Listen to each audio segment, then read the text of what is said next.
Yangi o'rganayotgan tikuvchilarimizga yeng uchiga rezinkani oson tikish yo'llarini o'rgatmoqchiman.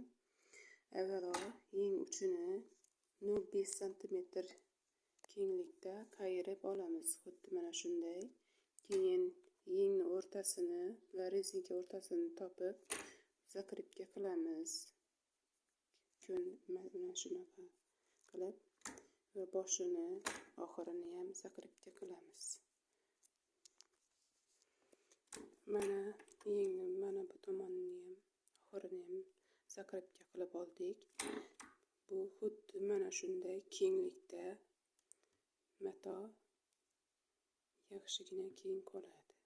Keyin buni tikkanimizda tekis qilib nima chiqadi? Yengni uchi tekis ziborka qilib kelib chiqadi. Ziborka bo'lib kelib chiqadi. Mana yeng uchini qayirib oldik. Mana ozgina rezinkani ustidan qayirib tikib olindi. Xuddi mana shunday. Orqa tomoni ham juda chiroyli qilib bo'lib chiqadi. Mana tekis holatda chiqadi. Mana shunday bo'lib. Bemalol qo'llab ko'rishinglar mumkin. Keyin zakripka qilinganini iplarini olib tashlasangiz ham bo'ladi, olib tashlamasangiz ham bo'ladi.